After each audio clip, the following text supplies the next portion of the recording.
A South African kindergarten teacher allegedly attacked in a Chinese school in Shanghai fears for her safety and those around her. Nolusindiso Hleko was forced to leave China following a viral video showing her how her employer allegedly physically assaulted her. In the video titled "My Worst Year Abroad," Hleko alleges the school's human resources manager punched her in the face, leaving her bruised. She joins us via Zoom from an undisclosed location to give us more details on this harrowing incident. Thank you so much, Nolusindiso, for joining me this evening.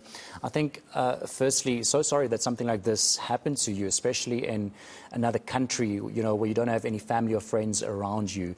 But I think, just for our viewers who hasn't seen your video, just explain to us exactly what happened to you.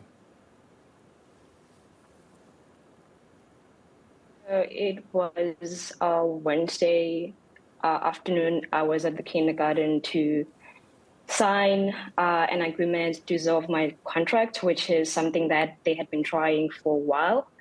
And so when I realized that the agreement, because I had been there the previous day to do the same thing, when I realized that they had altered the agreement to something that was something I hadn't agreed on, I decided that I wasn't going to sign it. And while I was trying to leave, they prevented me from leaving, saying I should leave the agreement behind. But part of it had my signature because the previous day I'd signed part of it.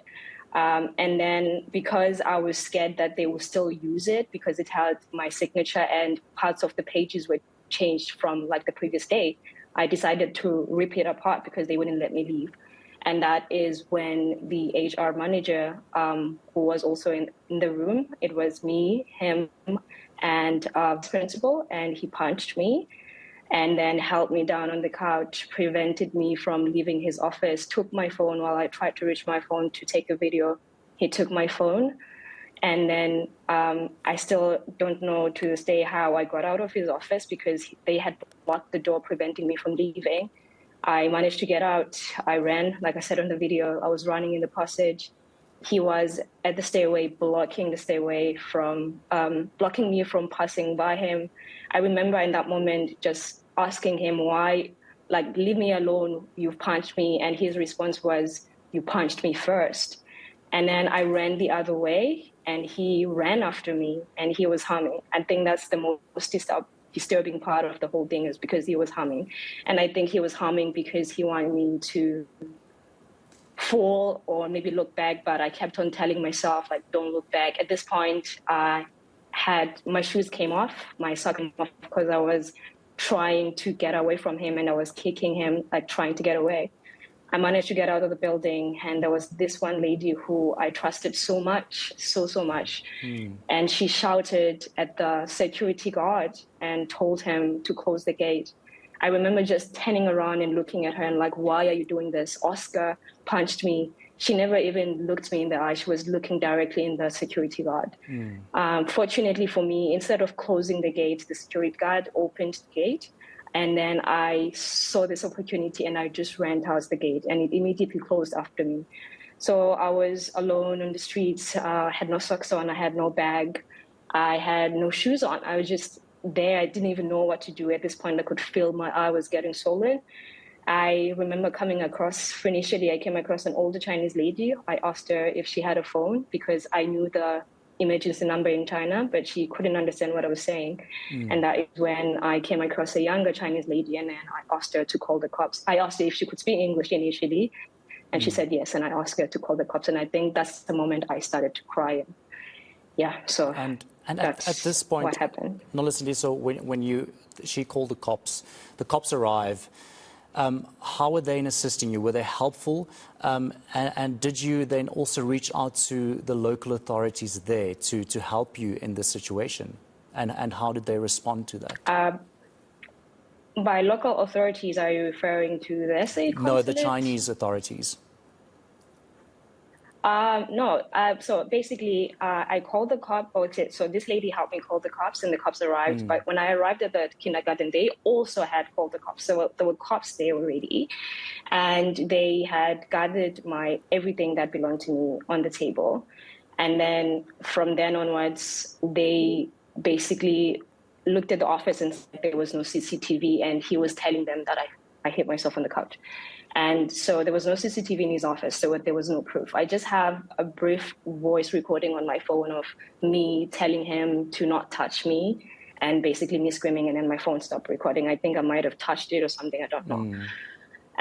There were no other authorities I was in contact with other than the cops. The cops were not helpful at all. Because there is a CCTV in the passages of the kindergarten. Every place in China has CCTVs.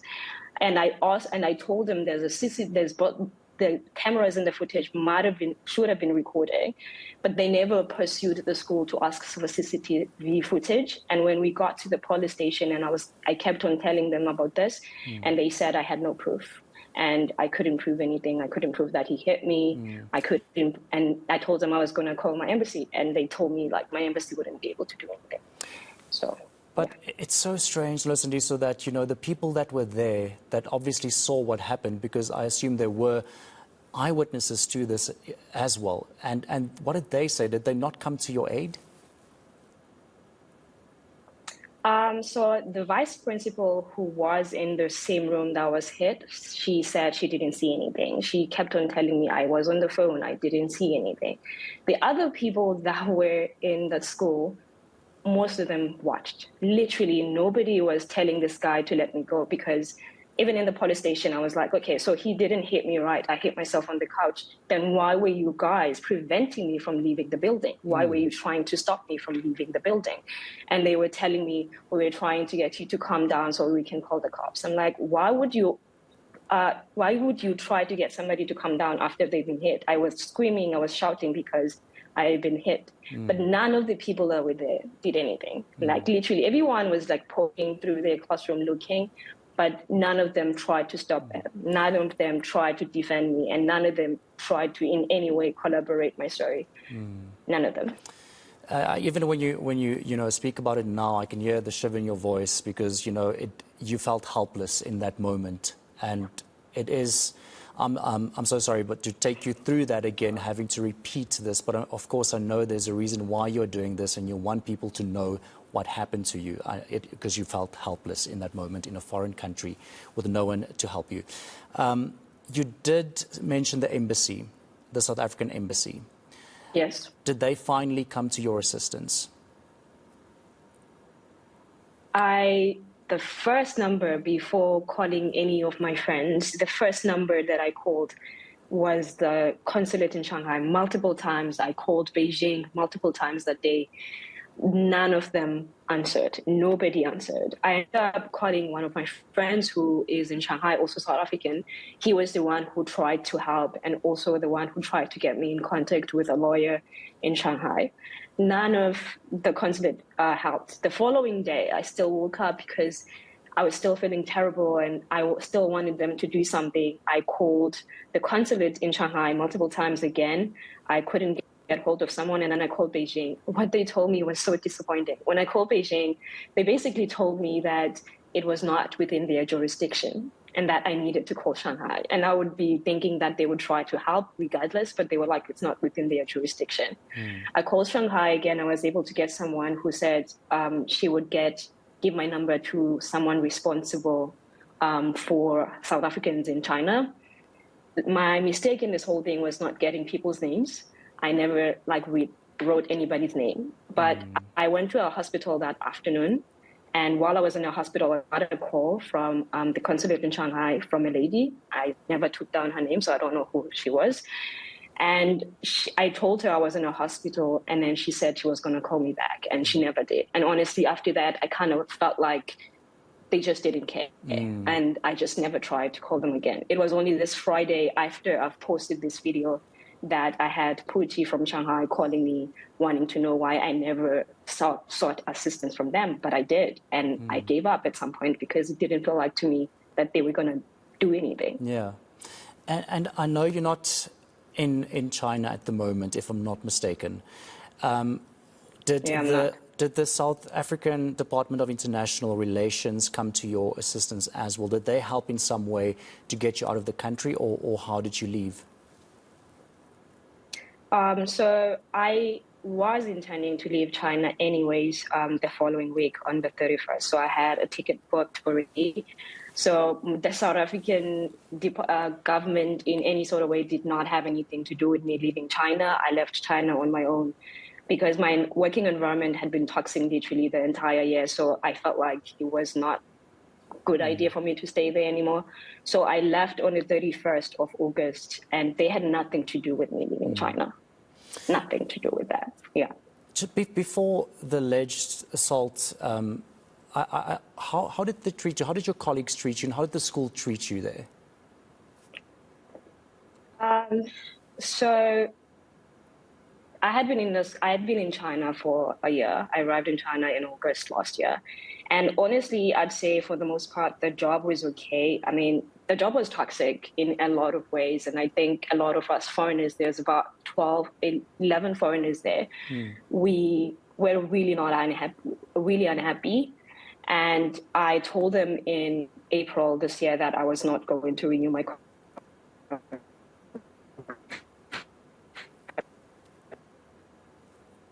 It seems like we are breaking up with Nolusindiso, so we've lost her, unfortunately. At that point, and that was in June, 10 months in. Yeah, unfortunately, Nolusindiso, your signal is breaking up, but maybe you can try and answer that question again. Yeah. So I was saying I'd been working there since last year, since August last year. And there are about 11 of us foreigners who work at the kindergarten, 4 South Africans, including myself. And everything had been great. But in April, I had decided not to renew my contract with them. And I think that made me an easy target for a lot of their frustrations, because in June, they told me that they like me to quit. And when I asked them why, they basically made it seem like they were doing me a favor. They wanted me to go home and spend 2 months home and then come back to China. When I did a bit of background research on that from other colleagues, I realized that for July and August, they have summer camps. They had a lower student enrollment than they anticipated, and they had more teachers. And so they were trying to get rid of me. So in order to prevent from paying teachers to just come to the school to do nothing. And I was an easy target because they didn't care about me at that point because I wasn't renewing a contract with them. And so they were trying to find any kind of reason to get rid of me. And they tried multiple times, but I fought them. Yeah. And then eventually they picked on like every little thing I was doing to get to a point where they decided to let me go. I think it was on the 8th of August where one day I showed up at work and the HR same guy was at the gate telling me I wasn't allowed to go in there. And for like 2 weeks, I didn't go there, and I had lawyers involved. So the day that I went there, which led to me being assaulted, was... Yeah, it seems like the signal is now not working at all. Nolusindiso, thank you so much. If you can hear me, I think we just got the gist of it there. It seems like this has been a problem building up since April and June, July with all of that. So once again, of course, I am deeply sorry that this happened to you, and I'm just happy that you are safe now, wherever you are, and hopefully you can return back to South Africa very soon as well. And I think with this whole case, I hope it's not over and that justice for you will be served eventually. Thank you so much for your time this evening, Nolusindiso. Of course, if you just joined us, that was Nolusindiso Hleko. She was a teacher in Shanghai at a kindergarten where she was allegedly abused by an HR manager when she tried to basically resign and not renew her contract. There was a lot of issues around that, which led to this incident, him punching her allegedly in the face. She is in an undisclosed location, but she is safe. And of course, she says that there are a lot of things happening within this case, and hopefully she will get justice at the end of the day. And of course, no matter what the situation is, the abuse is never the answer to any situation.